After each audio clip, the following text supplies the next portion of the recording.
You're tuned into the It's Real podcast with your hosts, Kayla Calendar and Andrew Yagi. Each week, we'll talk about what happens behind the scenes working full-time in real estate and share with you real-life stories, our successes and failures as we work to help consumers and industry professionals reach their real estate and real-life goals. Here we go. Welcome to episode 32 of the It's Real podcast. I'm Kayla Calendar and I'm a mortgage lender. And I'm Andrew Yagi and I'm a real estate agent. Hi, Andrew. How are we doing today? Kayla, we're doing pretty well.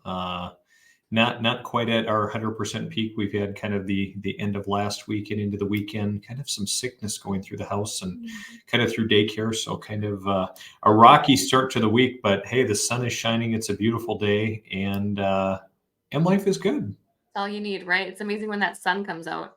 Yeah, it really does help. How are you doing though, Kayla?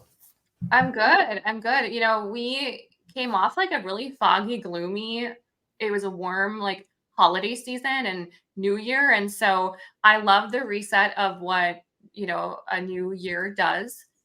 You can feel the vibrations and the energy, but we are going hard, and fast into 2024. We're seeing things really pick up, and I'm excited to see what real estate brings this year. So Kayla, I'm really excited too, and I'm optimistic. It's been interesting talking to other agents and, seeing some, even some of the big players out there and kind of, the number of homes they've sold. And a lot of them they were significantly down, probably an average of 25% like the market was as a whole. And so it's interesting to see that, but we're already seeing some momentum. We listed 3 properties last year.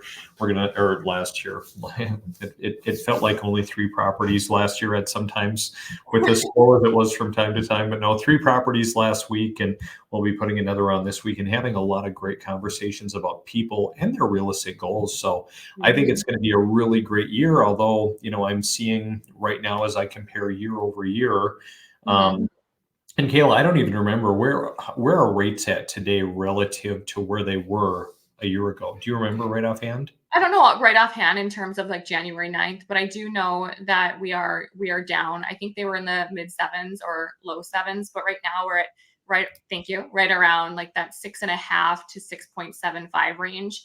What we saw, if you go back, you can you're doing it right now, right to that year ago. We also saw the fall, it was right after January, Andy, we started to kind of see it pick up into it was February, March, it started to tick up. So you can kind of see there, it started to tick into the 7s. So the good news is we are still seeing some relief downward. But we talked about the bond programs too. We've seen a decline in those rates for North Dakota housing. So either way, what I'm witnessing is people are being more open to the conversations, knowing that, okay, I'm not saying 3s, I'm not saying 4s or 5s, but there's this pent up energy of, I really want to have a home. I want a place of my own. And every time I speak to a client, and I think I had 300 clients last year that I had discovery calls with. And each time, Andy, I say, why are you looking to purchase a home? What's creating this want of the next step? And almost every single person is they're just sick of renting. They're just wanting a place of their own. So I tell you that because I feel like in this next year, we're going to see a lot more activity as people kind of come to, to acknowledge that rates are still, they're not going to go into the 5s anytime soon from what we see. Yeah. And so just looking at that, so it looks like, year over year, we're maybe up a quarter, or maybe, a little bit more than that. And so I was just going to make the observation that I saw, last year, listing properties, the first of the year. I mean, I had some properties that were getting multiple offers, selling over asking price. It was crazy, and not quite seeing that at the beginning of this year, being, almost 10 days in to the new year, certainly getting looks at properties. It looks like we have, at least a third more in terms of inventory on the market, maybe a little bit more in some spots. But, homes that are still kind of sitting. So I think just it's going to be interesting to see the greater economy. I think a lot of people are squeezed right now, Kayla, Yeah, um, oh, for sure. and just kind of trying to figure out a good path forward. But there will definitely be that demand out there. Well, and even I'm noticing too, when I've got clients that have a home to sell and they're in contract to purchase, they're sitting a little bit longer. The concern more now is, not if I can find a home, it's will my house sell by the time I'm going to purchase this new home? So I'm even seeing like I've got a contract right now closes end of March. And that's typically we see it 30 days, 45. So we're seeing it push back a little bit more even too. So Yep, yep, mm, absolutely. yeah. Okay. Um, so one of the things that you and I had to talk about before we went on here was, what are we seeing in 2024 versus 2023? And you had sent me this really cool piece, this article about what real estate agents, what realtors have been doing for activity. Um, can you share? Do you have that graph, or do you have like any that in front of you Are you about talking the social media piece, or are you uh, talking the about 2023 stats? how many realtors sold a home last year? Oh. Uh, that one, Yeah, let me it's pull that up, Kayla. it's That is crazy. a good one. So there was a study that was done, and it found last year, Kayla, that 49% of real estate agents sold either one home or none at Whoa, all. crazy. Think about that. So, we talk oftentimes about how a home or real estate is obviously, especially in the residential context, is one of our largest assets for the average family. And here we have, individuals who are trusting that purchase to someone who's maybe done one deal, or certainly less than five. I think the average number used to be at 11, but with the Yeah, market how it was, and a lot of people, jumping in when the housing market was hot. And no doubt you saw the same thing, with lenders, a lot of people jumping in thinking, hey, I'm going to capitalize on the refi boom and everything else. And now a lot of people, they're leaving in droves, yeah. just because it just doesn't make sense, so Mhm. to speak. So Yeah, this was really quite actually shocking. I thought that, I mean, I knew the numbers were low, but I didn't think they were that low. What's your right. take on? I didn't realize they were that low either. I knew that it was significant, but I didn't realize it was as low as one or none. I thought it'd be like a handful. And the fact of the matter is when we have the market like we've had, and it's competitive as a lender, it's competitive as a realtor as well. And so it doesn't surprise me that if you're selling one home, that you're getting out of the business. And, to clients that are looking to hire realtors, I mean, you have to remember that who you hire matters, and you want to work with someone that's experienced and knows the market. And so even that's telling for a consumer is, do your due diligence and talk to realtors and find one that has that experience. One a year, that's hard. I think there are probably some skeptics thinking, okay, there are, you can find a study to support anything, but, so just to, give this a little levity, perhaps it says this, this report included 2,000 agents in 20 major brokerages, and it was 100 randomly selected agents in four urban areas: Pennsylvania, Orlando, Mhm. Tucson, and Minneapolis as well. So it does hit Yeah. home, to our regions. 49% of agents in those four areas sold either zero homes or only one in the previous year, and 70% sold five or fewer homes. The median number of sales was two, and more than a third of agents, 37%, didn't sell a single home. Man, and you got those, realtor fees that you have to pay annually, and that adds up. Well, and throw the fees and everything aside, I just look at that and I think one issue is that, the barriers to entry are not very high, Kayla. And No. so, it just scares me though, because to know that, hey, someone can go in and get a license, they can go buy leads from Zillow or Realtor.com or something, and have an unsuspecting individual coming and Yeah. trusting them with this purchase. Yeah. So. Yeah. It's shocking, and thank you for sharing it because it's just quite eye-opening. So, Mhm.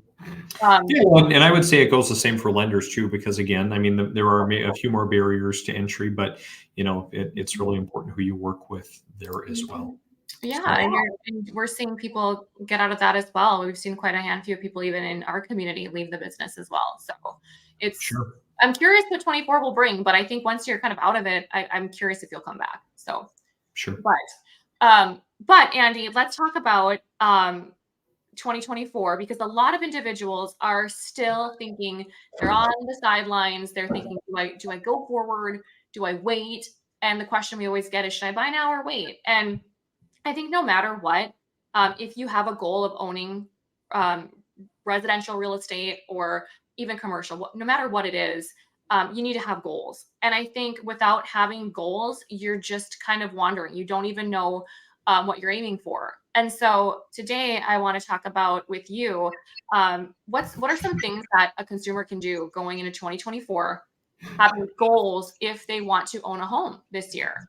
So Yeah, I like that, Caleb. And again, like we've talked before, and probably some people think over and over and over again, but it's so important. But those who are truly motivated and have a plan in place are truly successful. The cliche saying that says, failing to plan is planning to fail is true for so many things in life, but especially in real estate. And Kayla, that planning, starts number one with who you align yourself with, who your experts are. Again, if it wasn't telling enough, looking at, the article that I just cited on how 49% of agents sold either one home or none. mhm. If you're aligning yourself with one of those agents, you're probably planning to fail. And I'm not sitting here trying to disrespect other agents or lenders or whoever, but boy, you really, you need to set yourself up for success. And that number one again is having a good team on your side, someone who actually is out in the market, who's listing homes, who's working with buyers, so they know what's going on. They know kind of the mindset, what's going on with the consumer on both ends, because Yeah. it's really going to help you. And the same thing in working with a lender and identifying that strategic piece. Mhm. And I think that step one is, you can't do it on your own. You can't, unless you're paying cash and you want to go unrepresented. I get that. But without having the right people on your team to guide you, I mean, the experts, we do this all day, every day. And so it's like, I wouldn't personally color my own hair, as I always say. You hire the expert because they do this day in and day out. So I for sure would say, meet with a lender, meet with a realtor or multiple, and find what they can do for you. Are they educating you? Do they empathize? Do they take the time to make sure that you understand, and take a look at their numbers? Google them. I tell people, do you pass the eye test? That's what an individual I know says is, if I Google Andrew Gagey, what pops up? If I Google Mhm. Kayla Calendar, am I seeing anything at all? Get to know the people, because that's the first place that the consumer is looking, especially this next generation, is Google. So do your research and find for sure those two people to be on your side. Absolutely. Love it, Kayla. I Um, think I, Go I ahead. think another piece, or what would be second on my list, Kayla, is especially if you're looking to buy, define your buy box. What Yeah. does a home look like for you? What does your family look like?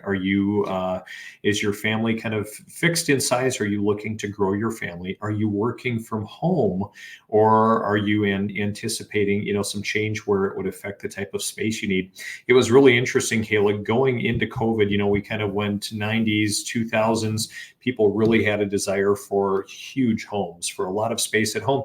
And then slowly that was decreasing as people were like, you know what, this is foolish. We don't need this large of a home. We don't need to go back, to decades Yeah. prior and have one automobile and a one stall garage, but, we don't need all of this extra space.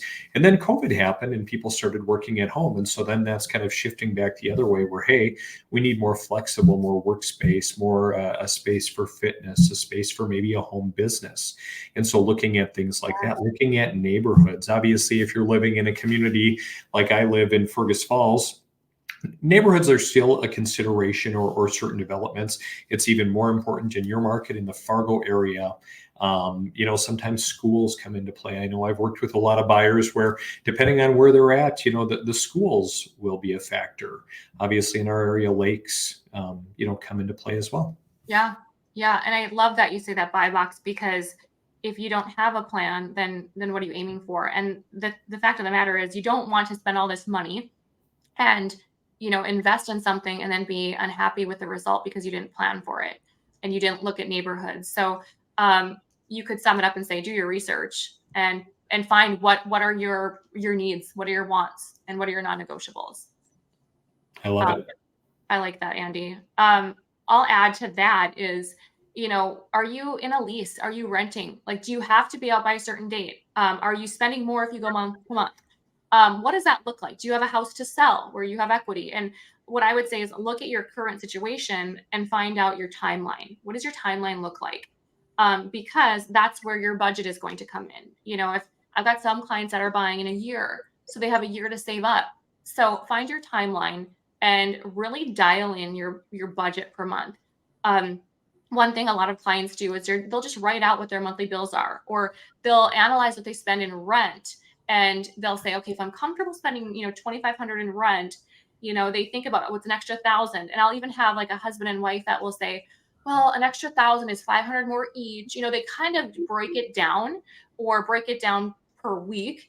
Mhm. But one of the tips that I have is get detailed on what you can afford per month, because we'll see people get approved, Andy, and we've had a lot of people, my team and I, where they get approved and it's nowhere near what they thought they'd get approved for. They're looking at like $1,000 a month range, and then when you tell them what that looks like in a price, when you break that down, it's shocking to them. So that's where having your team of lender and realtor and really dialing into your monthly budget. What are you comfortable with? Because that's going to determine what you can afford in a purchase price. Absolutely, Kayla. Um, any other tips that you have, Andy, or anything else that someone can do in 2024 to just take that next step and plan? Yeah. So obviously financial awareness, Kayla. So you talk about the budget, and so we'll go, a step deeper, and just knowing not only what your budget looks like, but also, hey, what's my credit looking like? Yeah.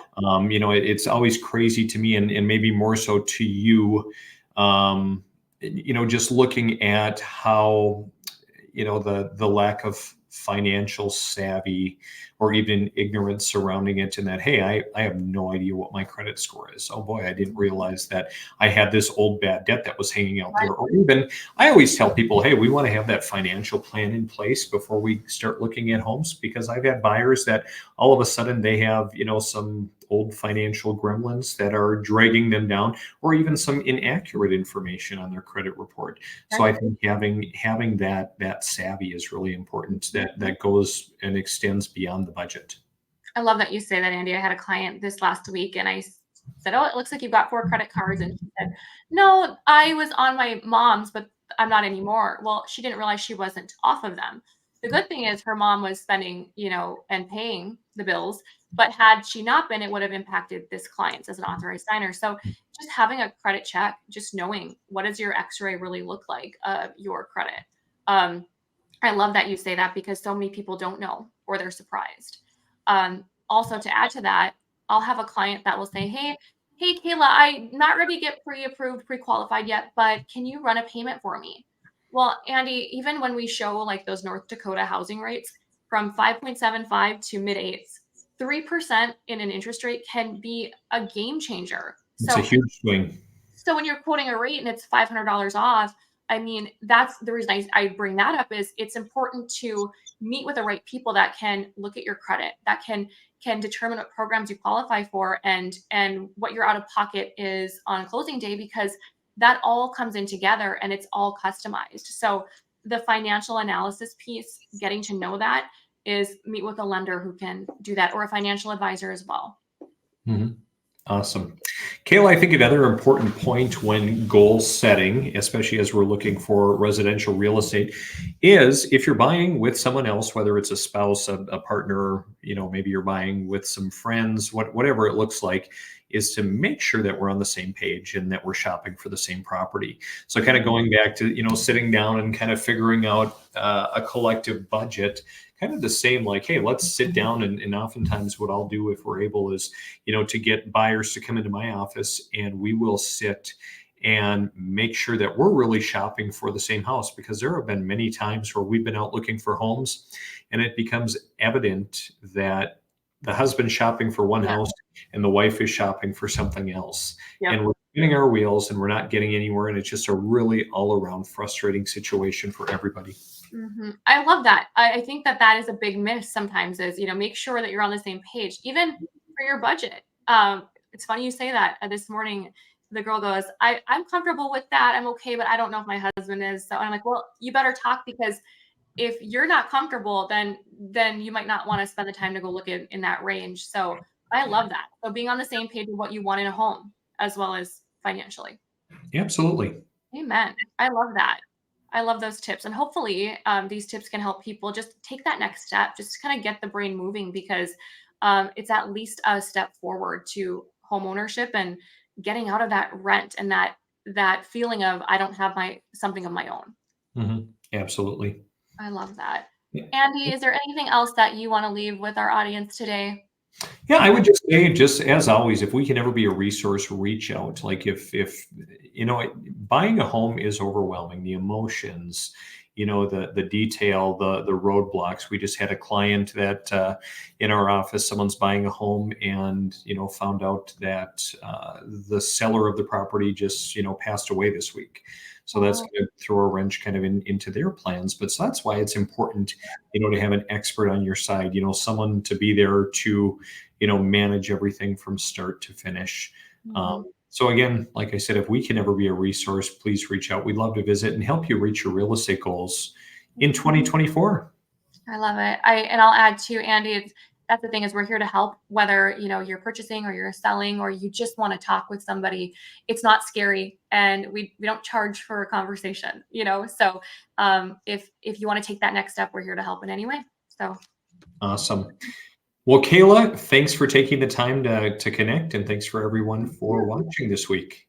We'll see you next time, Andrew. See ya.